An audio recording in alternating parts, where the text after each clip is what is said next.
चर्चा हमारी 2 दिन से चल रही है। किन परिस्थितियों में होता है और किन परिस्थितियों में नहीं होता है। अब कक्षा जो चल रही है ना, हमारी प्राथमिक स्तर की चल रही है। कुछ की थोड़ी बहुत संस्कृत की पृष्ठभूमि है, कुछ लोग हैं जो सामान्य अध्ययन किए हुए हैं या दूसरी भाषाओं का अध्ययन किए हुए हैं, इसलिए अधिक गहराई से बचने का प्रयास किया जा रहा है। शब्दों का जो प्रयोग क्षेत्र है वो बड़ा व्यापक है। जो आप कह रही हैं तो वो व्यंजनावृत्ति के अंदर आता है।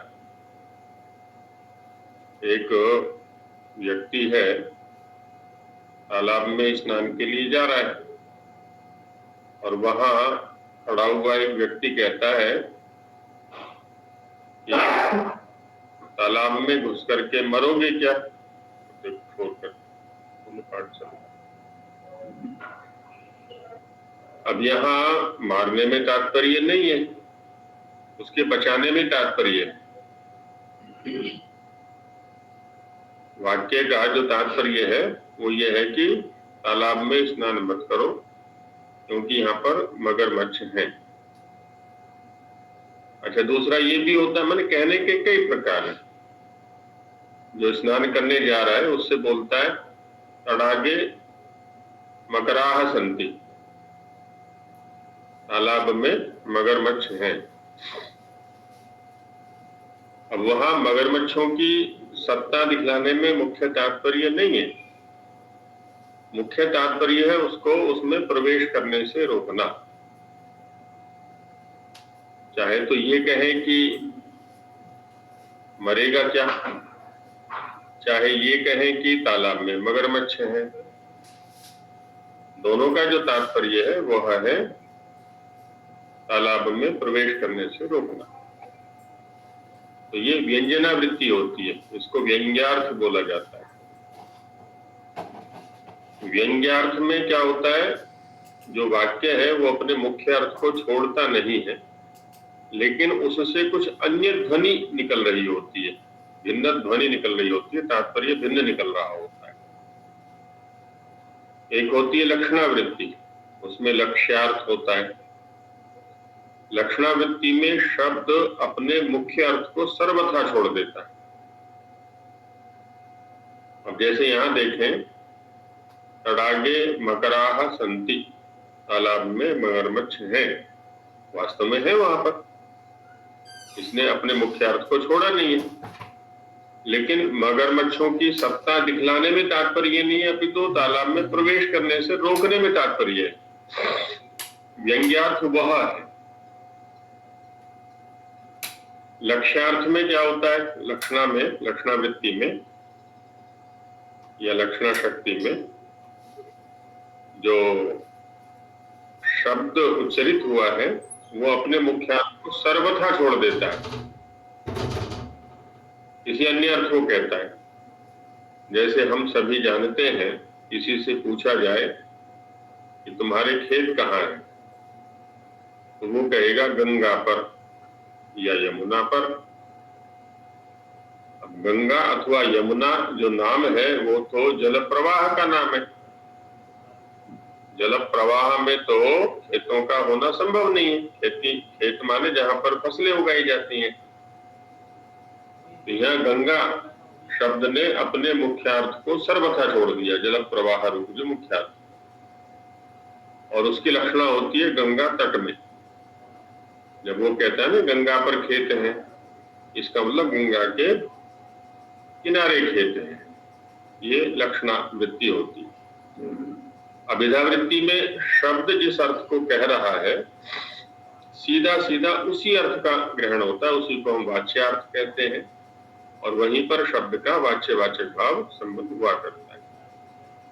कोई शब्द या वाक्य किस किस प्रकार से या कितने प्रकार से अर्थ को ग्रहण कराता है, इसके ऊपर दार्शनिकों ने बड़ा गहरा चिंतन किया है और उसकी बहुत सारी विधाएं हैं।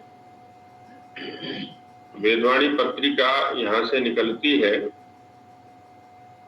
उसका 2018 में हमने एक विशेषांक निकाला था, वैदिक ऋषि विशेषांक। वैदिक ऋषि विशेषांक, उस अंग के अंदर लगभग सभी साधन जो अर्थ ग्रहण करने के हैं उनके ऊपर चिंतन किया गया था। तो अधिक विस्तार में जानने के लिए उसको देख सकते हैं, वैदिक ऋषि विशेषांक, जो कि वेदवाणी का है। कार्यालय में संपर्क करके उसको मंगा सकते हैं। सुरेंद्र, धन्यवाद आचार्य। सुरेंद्र शास्त्री जी कुछ कहना चाह रहे हैं शायद। आचार्य जी नमस्ते। हाँ, कल जो एक सूत्र बताया था ना समास का, उसमें ये था कि समास किन परिस्थितियों में नहीं होता, उसके ऊपर चर्चा की गई थी। हाँ जी, एक बार वो सूत्र बता दीजिए। सविशेषणस्य, सविशेषण एक ही पद है ये, सविशेषणस्य वृत्तिर्न, सविशेषणस्य वृत्तिर्न वृत्तस्य च विशेषण योगो न।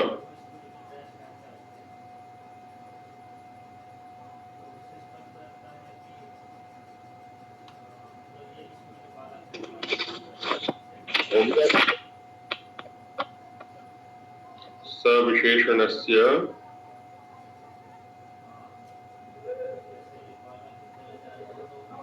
इसको मैं उस पर भी डाल देता हूं।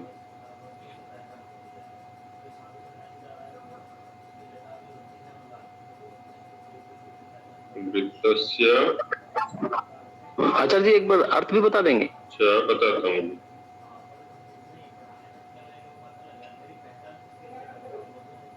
विशेषण योगो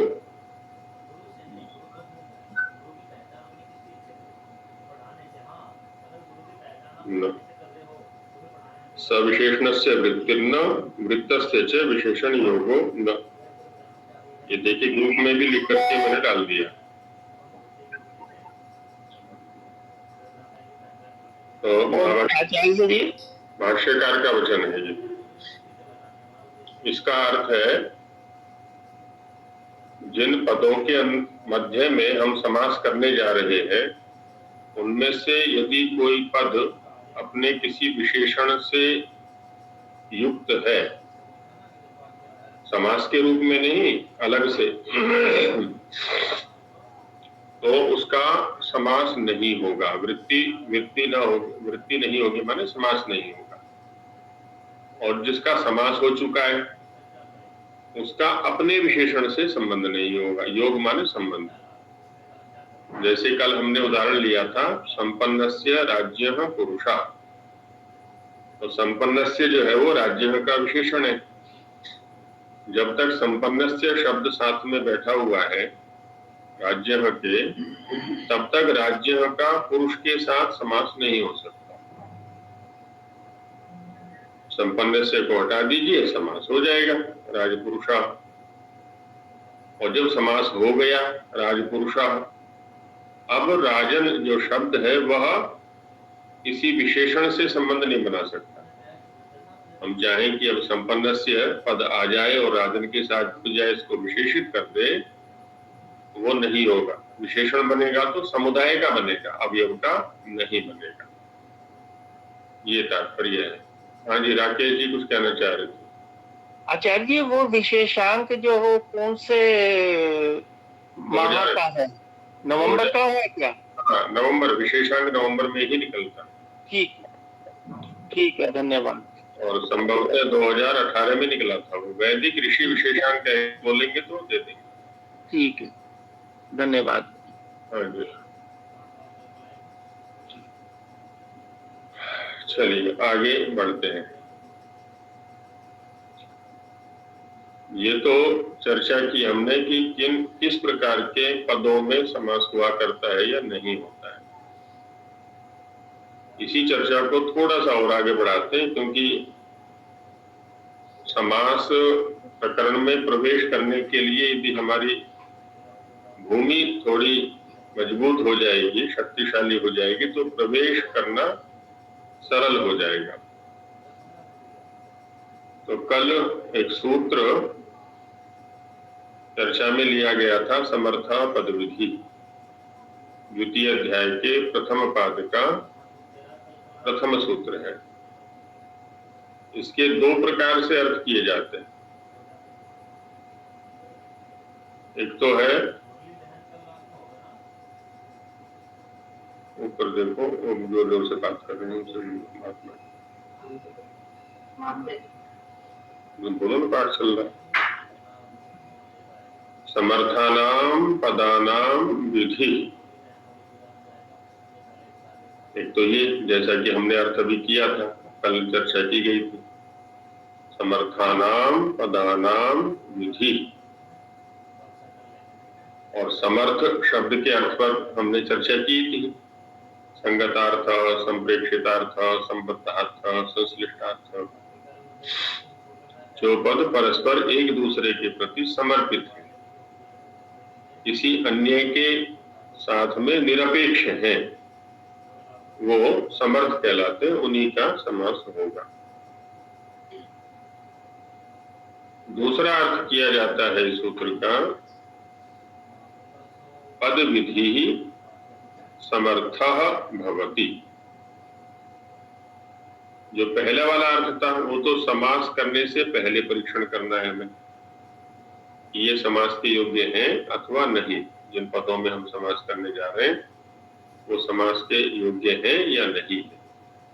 अब ये जो अर्थ हम कर रहे हैं दूसरा वाला, ये इस बात के परीक्षण के लिए है कि जिन पदों में हमने समास किया है वे पद उस अर्थ का अभिधान करने में समर्थ हैं, क्षम हैं या नहीं, जिस अर्थ को कहने के लिए समास किया गया है। दोनों ओर से परीक्षण हो जाता है, समास करने से पहले परीक्षण और समास होने के बाद परीक्षण। होता क्या है, किसी भी समास को या समासार्थ को समझने के लिए उसके समानार्थक हम किसी वाक्य का प्रयोग किया करते हैं।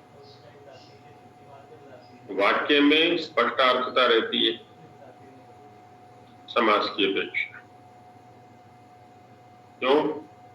क्योंकि वहां पर प्रत्येक पद अपने साथ में अपनी विभक्ति को भी रखे हुए हैं, तो विभक्ति के अनुकूल वो अपने अर्थ को देता है, कोई विशेष नहीं होती है, संदेह विशेष नहीं होता है।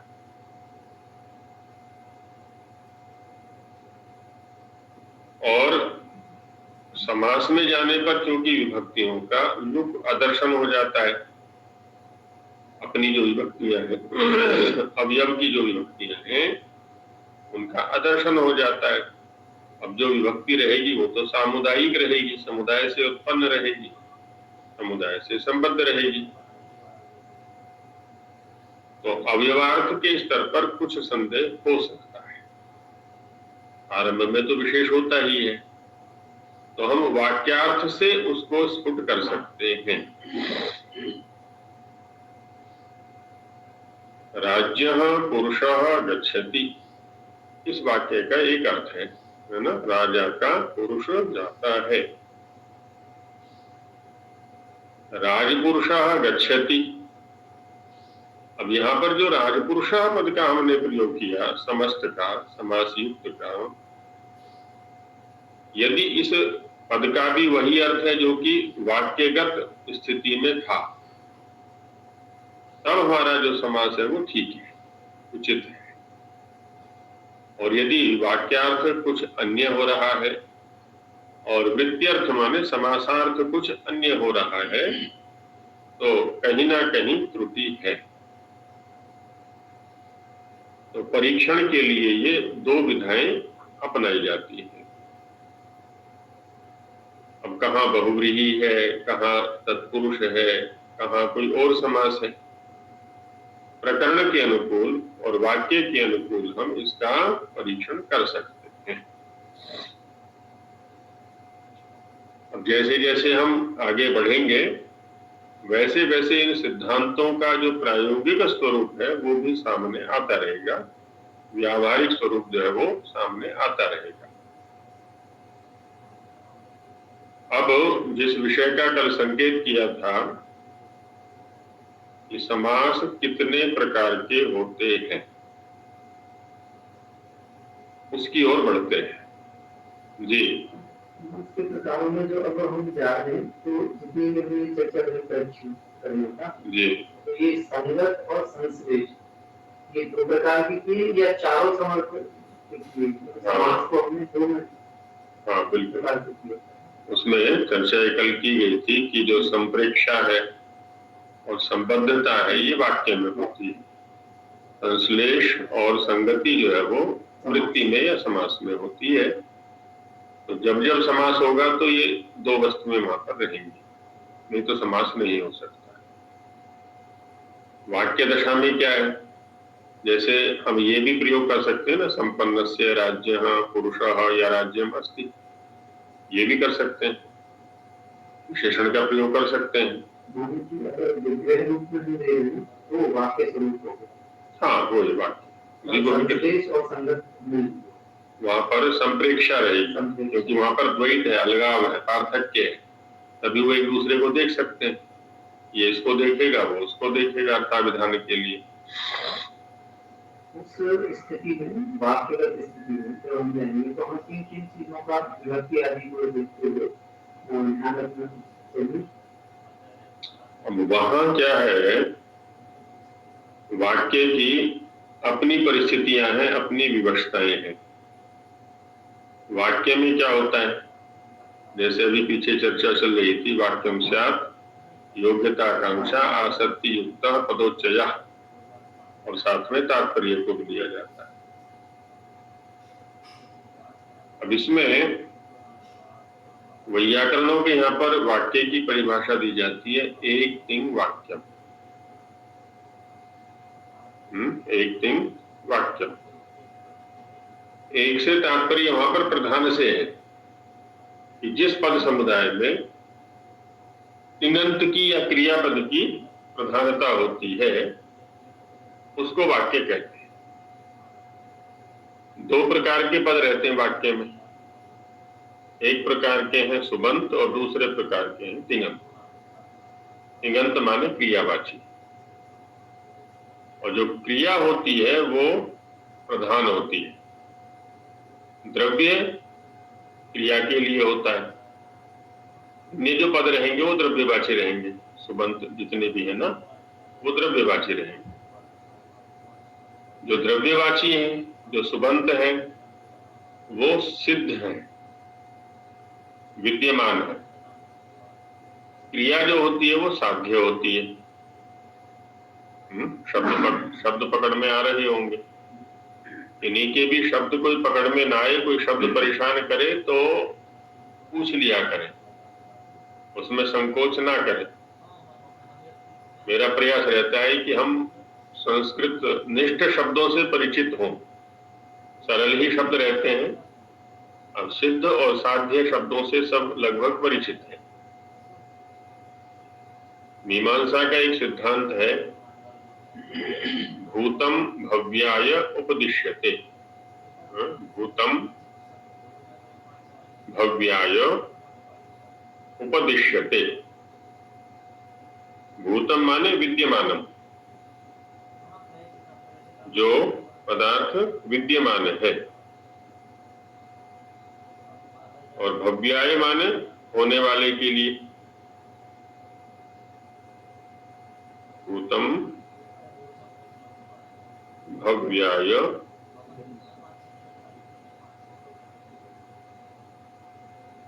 उपदिश्यते। भूत को भव्य के लिए कहा जाता है।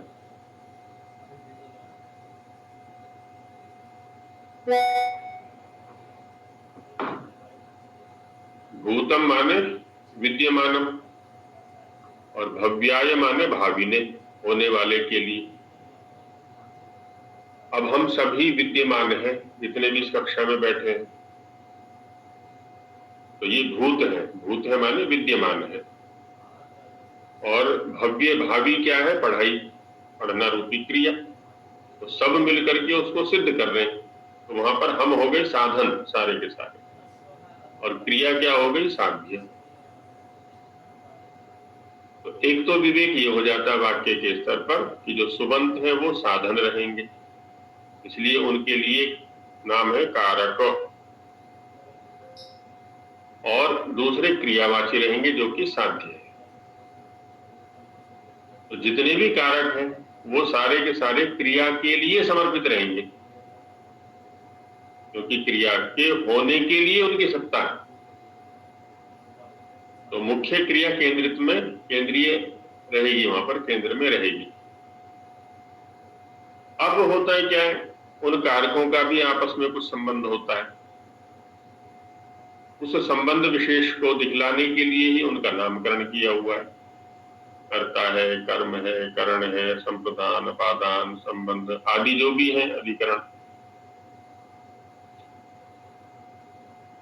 अब वहां देखना होता है कि किसका किसके साथ क्या संबंध है। तो जब प्रयोग करते हैं वहां वो स्पष्टता हो जाती है। तो एक तिंग वाक्य माने एक तिंग की प्रधानता होती है, या तिंग की प्रधानता जिस पद समुदाय में होती है उसको वाक्य, ऐसा उन्होंने कहा।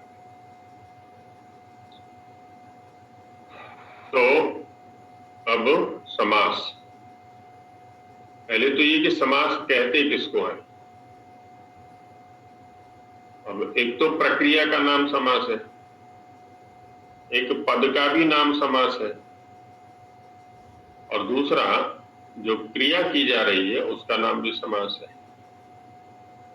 तो समसनम समास, सम माने सम्यक्तया, अच्छी प्रकार से, असनम असुक्षेपण धातु है, रखना।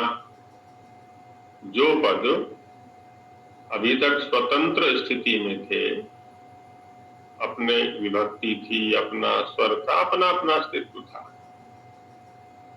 उनको एक व्यवस्था विशेष के अंतर्गत क्रम विशेष में व्यवस्थित कर देना, रख देना, ये समास होता है।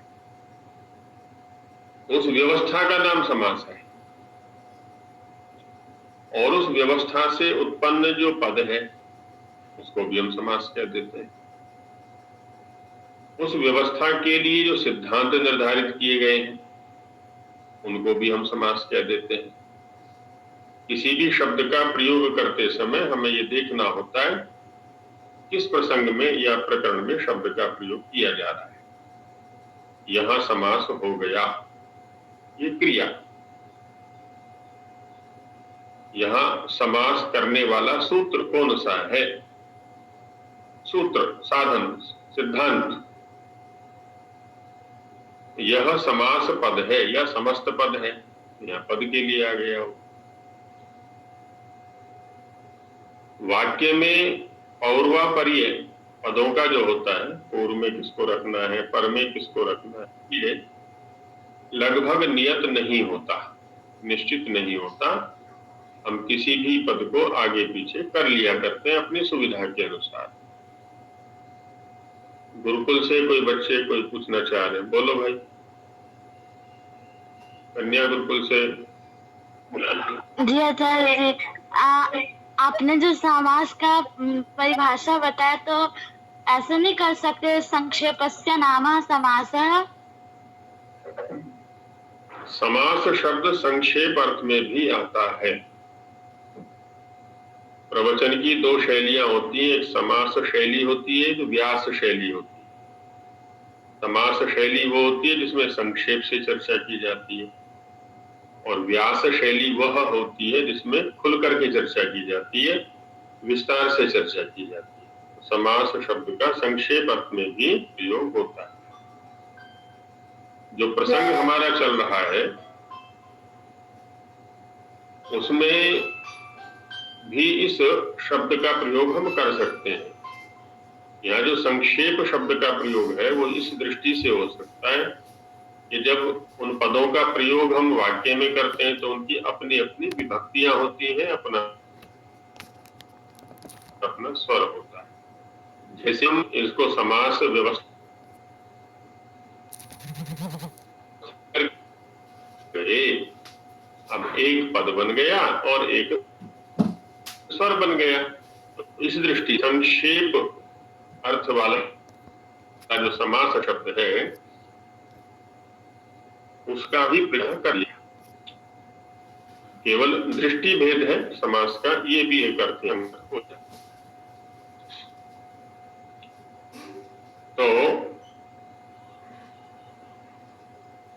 इस प्रकार हम समास शब्द को समझ सकते हैं। समझना, किसी भी शब्द के बहुत सारे अर्थ होते हैं, लेकिन वर्तमान में प्रयुक्त जो शब्द है उसका कौन सा अर्थ हम लेते हैं, इसलिए प्रकरण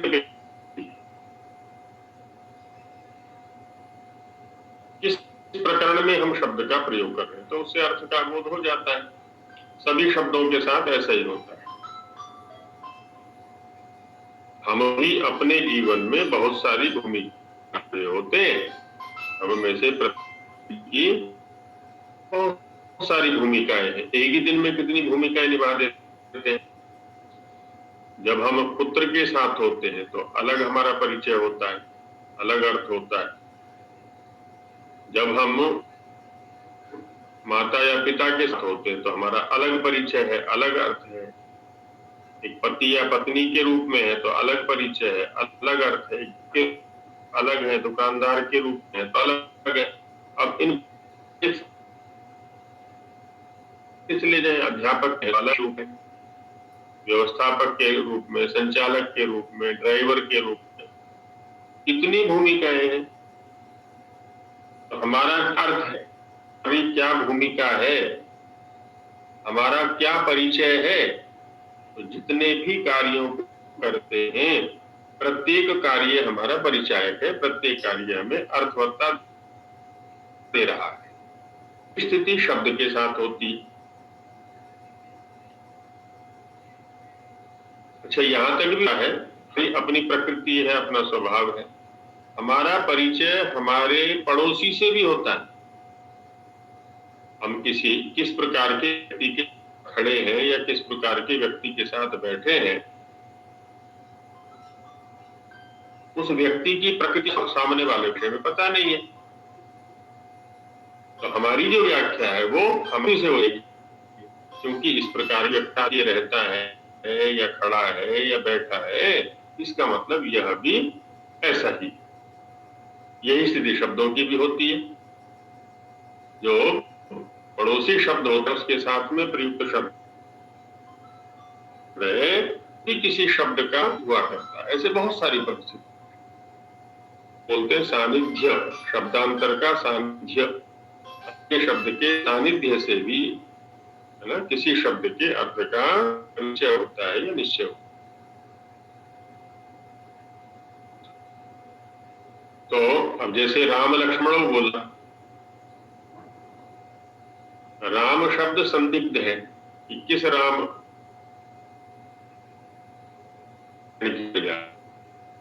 एक बलराम है, एक परशुराम है और एक रामायण वाले राम है। लेकिन जैसे ही लक्ष्मण शब्द आया अब ये असंदिग्ध हो गया, ग्रहण नहीं है और परशुराम का भी ग्रहण नहीं है, रामायण वाले राम का ग्रहण है। लक्ष्मण शब्द ने राम शब्द सिर का अर्थ विशेष है। ऐसे बहुत सारे प्रसंग हमारे जीवन में आते हैं। अब स्वयं को और स्वयं के व्यवहारों का अध्ययन करते चले जाए तो शब्दों का अध्ययन हो जाता है, शब्दों से हो जाएगा।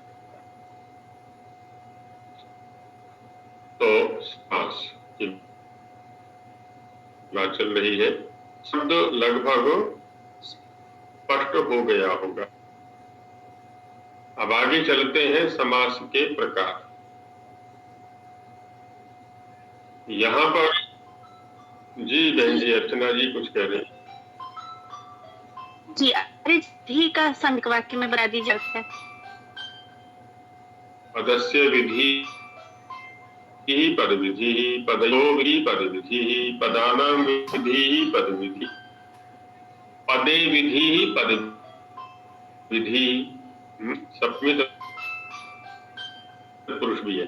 षष्ठी को लेकर के विग्रह किया, एक पद की विधि, दो पदों की विधि, तीन पदों की विधि, पद के परे रहते विधि, पद से उत्तर विधि। अष्टाध्यायी के अंदर या व्याकरण शास्त्र के अंदर यदि कहीं पर तीन का आगे करके विधि की जाएगी तो वो सारी की सारी क्या है जी? पद विधि। वो द्वितीय अध्याय में भी है, सप्तम सभी अध्यायों में वो फैली पड़ी है। तो पद विधि माने पद संबंधी विधि, हम एक सामान्य रूप से दे सकते हैं। और पद शब्द तो पारिभाषिक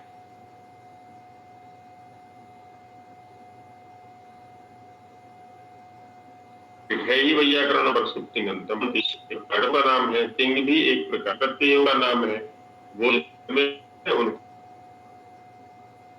पद कहा जाता है। तो यहाँ कक्षा में अनेक अभ्यासी है जिन्होंने कुछ संस्कृत का अभ्यास नव्य या किया है, कर रहे हैं। जी कीर्ति जी। सर जी प्रणाम। आचार्य जी पद और शब्द में क्या?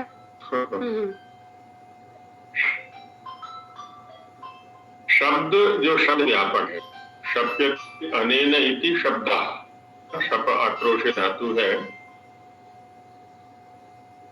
जिससे आने जाए, किसी को पुकारा जाए, संबोधित किया जाए, एक शब्द में यह शक्ति है। क्योंकि जब हम किसी शब्द के किसी न किसी द्रव्य, व्यक्ति आदि आदि जो भी उसका परिचय दे रहे हैं, उसके विषय में बता रहे हैं, इस कारण से उसको कहते हैं शब्द। पद शब्द एक तो अनवर्त लिए हुए हैं, अर्थानुसारी है। पद्यते गम्यते अर्थ में, क्योंकि इसके द्वारा किसी अर्थ विशेष का बोध होता है। पद्यत गम्यते या अर्थ अनेन, जिसके द्वारा अर्थ विशेष का बोध होता है, इसलिए उसको पद कहते हैं। और वैयाकरणों के यहाँ पर जैसा कि मैंने बताया सुप्ति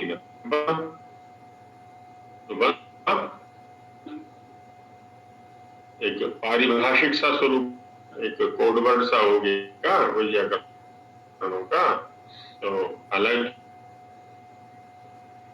जितने भी शब्द हैं संसार में, वो इन दो कोटियों के अंतर्गत ही हैं। या तो वो सुबंत है या तिङंत है, या तो वो द्रव्यवाची है या तो क्रियावाची है, और वो पद है।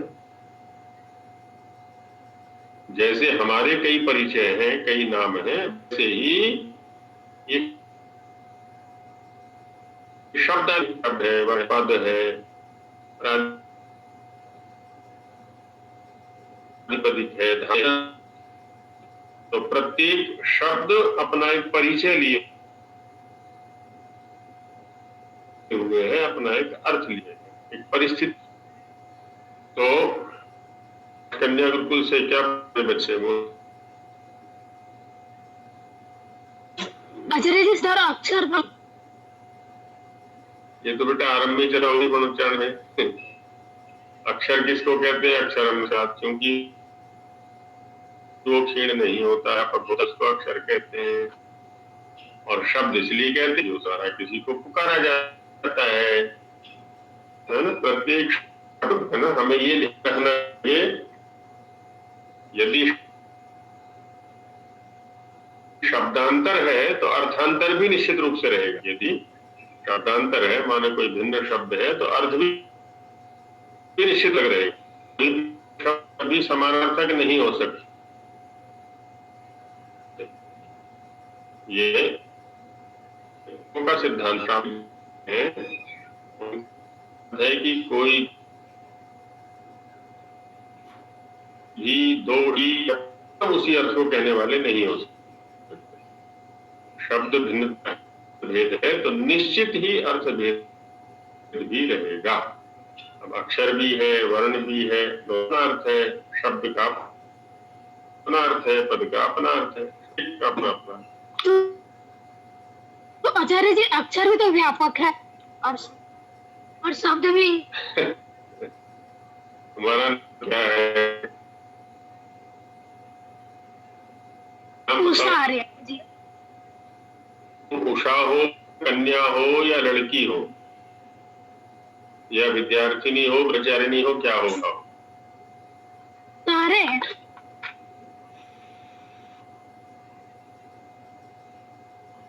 तो सभी शब्दों से कहा जा सकती तुम्हारे उषा तुम्हारा निज नाम हो गया या भी नाम गया और बाकी सब है या क्रिया के कारण से वैसा वैसा कहा जाता है। यही स्थिति प्रत्येक शब्द से, क्योंकि उस के अंदर व्याय नाश न हो रहते हैं, क्योंकि उसके द्वारा किसी को पुकारा जाता है, बुलाया जाता है, संबोधित किया जाता है, इसे कहते हैं। क्योंकि वह किसी अर्थ को बोध करने का साधन बनता है, इसलिए उसको पद बोलते हैं। प्रत्येक अपना रंग रहता है। तो ना किया करें। कभी कभी हो सकता है पड़ोसी भी, माने जो सामने अथवा मैं भी ये कह ही देता हूं कि वैल्यू की रहे हो आदि आदि, लेकिन फिर भी शंका कर लेनी चाहिए। जी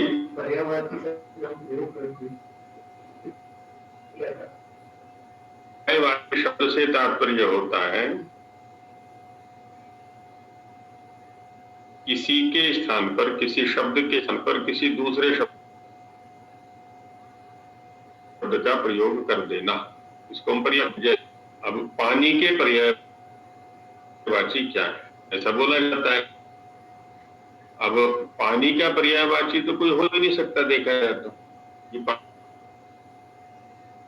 इसको पियते तत्, जिसको पिया जाता है उसको पानी बोलते हैं। शब्द रहेंगे उनके अपने वो क्रियाएं एक द्रव्य में घटित रही है, तो हम उसको पानी भी बोल देते हैं, जल भी कहते हैं, हम उसको द्रव आप भी बोल देते हैं। बहुत सारे शब्द। अब सूर्य है उसको आदित्य भी बोल देते हैं, उसको दिवाकर भी बोल देते हैं। तो द्रव्य तो एक ही है, लेकिन अनेक क्रियाओं आ रहे वो, क्योंकि वो गतिशील है, इसको इसलिए सूर्य बोल देते हैं। क्योंकि वो प्रातः आकर के सबको प्रेरित करता है, गया हूं तुम भी जागो, मैं क्रियाओं में लग गया हूं, तुम भी अपनी अपनी क्रियाओं को, इसलिए भी सूर्य कहते हैं। दिवा करोति चेष्टा युक्तान प्राणिनः, प्रकाश होने पर सभी प्राणियों को अपनी अपनी चेष्टाओं में लगा देता है, इसलिए उसको दिवाकर बोलते हैं। भा प्रकाश को करने वाला है, इसलिए उसको भास्कर बोलते हैं। अब पर्यायवाची इसलिए है क्योंकि एक ही द्रव्य समझिए, क्योंकि प्रत्येक स्वतंत्र अस्तित्व और वो सारे गुण या क्रियाएं उस द्रव्य के आश्रित है।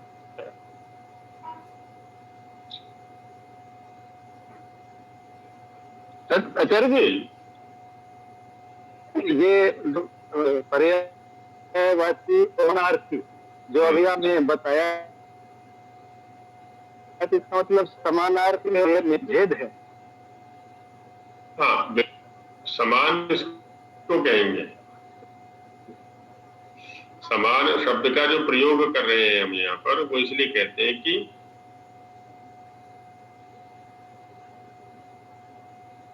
है उसी शब्द ये शब्द है, ऐसा कभी नहीं। इसको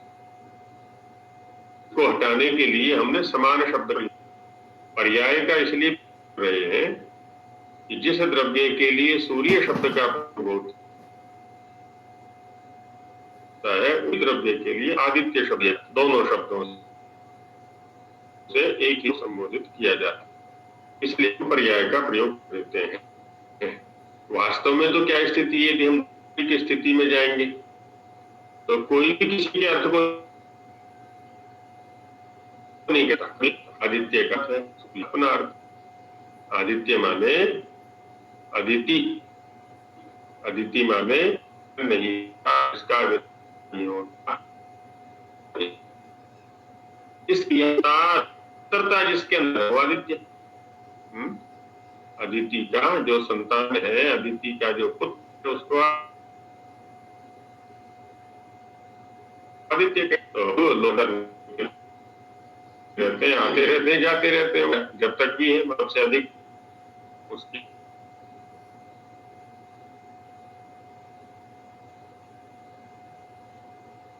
उम्र है, आयु है यदि, एक शब्द दोनों का चिंतन है। तो ऐसी इस प्रकार की चर्चा में क्या है ना, जो नए नए जुड़े हैं वो क्योंकि चिंतन दूसरी दिशा में चला जाता है थोड़ा। प्रीति जी क्या कहना चाहते? आचार्य जी, हम सकते हैं पर्यायवाची होते हैं जो विषय के अनेक नाम होते हैं, जैसे जल, पानी, द्रावक और समानार्थी शब्द वो होते हैं जो विषय अनेक है। तो दोनों चीज लगभग समान, लेकिन ठीक है क्या समान, क्योंकि जिस भाव को करना चाहते हैं भाव को सही सही पकड़ने या पकड़ाने के लिए हमारे शब्द का एक सामिया शब्द लिया। पर्याय माने एक दूसरे का करते हैं तो उसको हम पर्याय बोलते। ऐसा होते हुए भी जिसके बदले में जिस अन्य शब्द का प्रयोग आ रहा है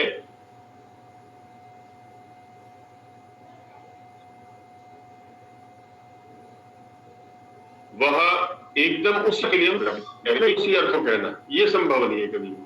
इसके लिए अन्यत्र समान शब्द का अन्य अर्थों में भी प्रयोग होता है, होता ही। तो कर रहे हैं इसका ये कह सकते कोई, ये जो है ना उसी अर्थ, उसी इसको हमने समान शब्द से कह दिया यहाँ पर, एकदम उसी अर्थ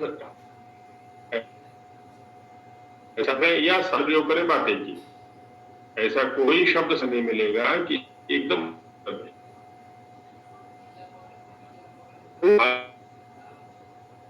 इसका तात्पर्य नहीं होते। लेकिन ये ध्यान रखना इस शब्द का प्रयोग कहाँ कर रहे हैं, सामने वालों को पहले समझा देना कि समान शब्द का तात्पर्य है। परीक्षा में, हाँ परीक्षा पूछा जाए वहां समान शब्द का अपने स्कूलों में जो पढ़ते हैं वो नहीं होता। तो शब्द का प्रयोग करते समय है ना, कई बार ऐसा होता है, ये शिक्षकों के स्तर पर भी देखी है। अब जो परीक्षक है उसने पुस्तक के आधार पर किया है और वो परीक्षा की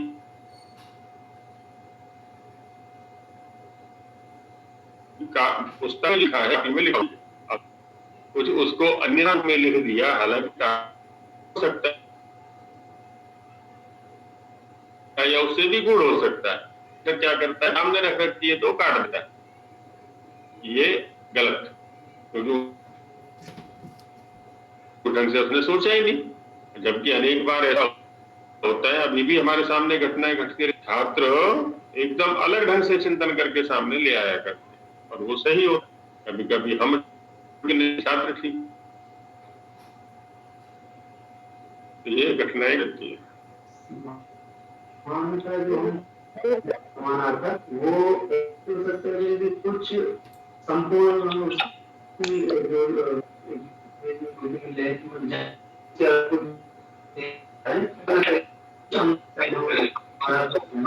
पूरे के लिए उपयोग करते हैं। जैसे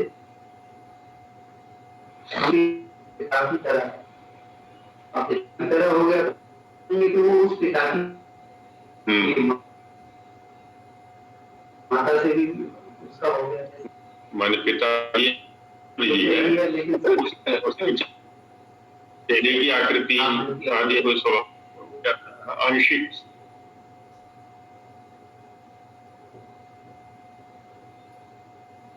समानता वही का है, समान शब्द का है, उसे किया जा रहा है। लेकिन हम जिस प्रसंग में समान शब्द कर रहे हैं तो हमें समझने को कहता है, तो ऐसा कोई शब्द नहीं मिलेगा। अब ये दोनों तो जुड़वा आचार्य जी, जैसे फिर बच्चों के जैसे समानार्थी शब्द लिखो या प्रेमार्थी शब्द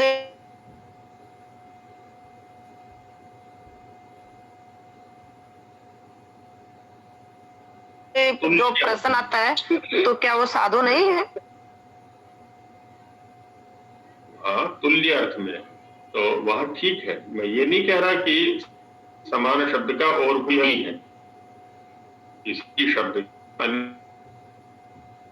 अनेक अर्थ होते हैं, मना नहीं कर सकते। अनेकार्थक अब निरुक्त वैदिक शब्द पर वो चर्चा करता है, उसमें दो प्रकरण है। एक है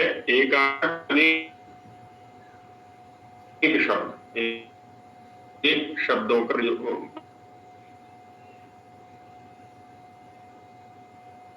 और दूसरे का शब्द एकार्थक और एक शब्द। अब से चिंतन किया हुआ है, वह अनेकार्थक जब हम उसके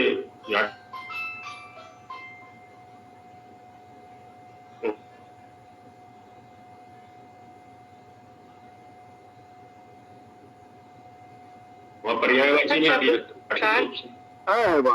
देखा बच्चों पर तो वहां पर तुल्य ही है, ये चर्चा बच्चों में नहीं आएगी। अब जैसे यहीं पर कई लोगों को नींद आ रही होगी, ये चीज है ना, ऊपर से निकल रही होगी, तो वहां पर समान शब्द का तुल्य ही लिया जाता। जैसे गुरु जी लिखा अधोलिखित समानार्थक पदानी पाठार्थ चित्रा लिखा। हाँ, तो बच्चों को यही बताना है कि समानार्थक मतलब जिन समान अर्थ हो ऐसे पदों को चुनकर लिखना है। हाँ, जैसे लिखा, जैसे इदानीम शब्द लिखा है तो हम सांप्रतम लिखें। प्रथम है, भी है, तो वो आ जाएंगे उसके समान अर्थ वाले। माने जिस अर्थ को ये कहता है उसी अर्थ को ये भी कहता है। समान द्रव्यवाची ये कहते हैं वहां पर, क्योंकि अर्थ का तात्पर्य वहां पर द्रव्य से कि जिस द्रव्य शब्द कहता है उसी द्रव्य को सूर्य शब्द भी कहता है, ये तो समान अर्थ हो गए। वहां केंद्र में नहीं है जो प्रश्न आ रहा है, जहां से आप प्रश्न उठा रही हैं, वहां प्रवृत्ति निमित्त की जहां चर्चा कर रहे हैं वहां इस शब्द का जो प्रवृत्ति केंद्र में, प्रवृत्ति निमित्त माने इसी शब्द की उस अर्थ में उस द्रव्य के लिए किस कारण है ना, वो वहां वो समान शब्द में वह तात्पर्य ये नहीं है जहां से आप प्रश्न कर रहे हैं। वहां पर खाली द्रव्य को केंद्र में रख करके है, तो सूर्य और आदित्य शब्द समानार्थक हो गए प्रश्न के आधार पर। उस प्रश्न के स्तर पर जहां से आप वहां आदित्य और सूर्य समानार्थक शब्द है। तो इन शब्दों के प्रयोग में हमें सावधानी हो। श्रवण में भी चर्चा की गई थी, कौशल, भाषण कौशल, लिखन कौशल, वाचन कौशल।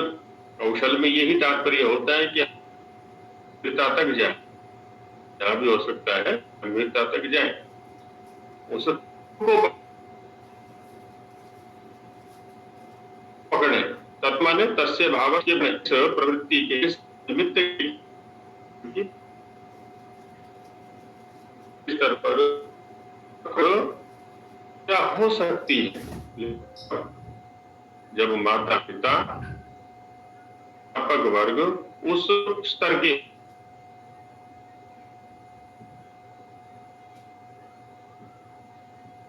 बच्चों को जन्म से ही, गर्भ से ही वो संस्कार मिला, वो व्यवहार मिला, तो बच्चों का बौद्धिक स्तर भी निश्चित रूप से ही हो।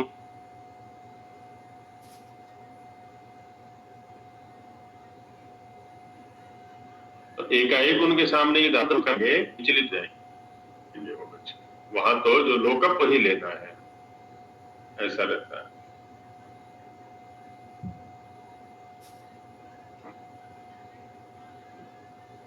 शब्दों के, समासों के,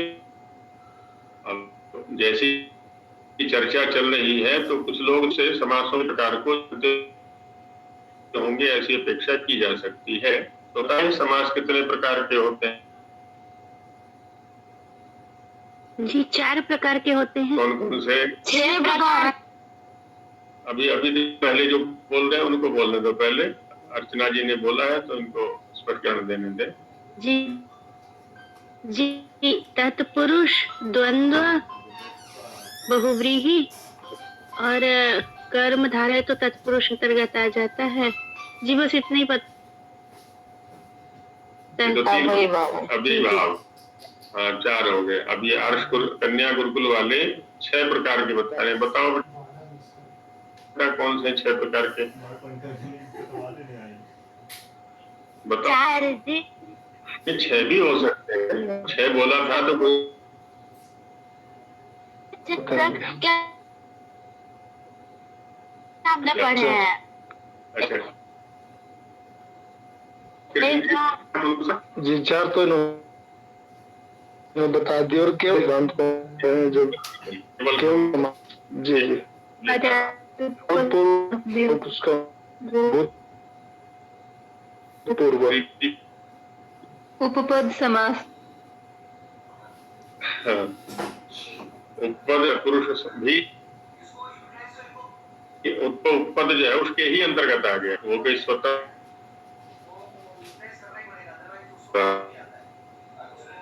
अभी जब चर्चा करेंगे ना भागों पर उसमें आ जाएगा। तो मुख्य जो भाग हुए वे 5 ही हुए। अब यही भाव, तत्पुरुष, द्वंद्व और केवल कोई नाम नहीं है, बस उसका कोई नाम नहीं है, इसलिए उसको बोल देते हैं समास। बाकी और जितने भी समास के नाम लिए जाएंगे वो इन्हीं 4 या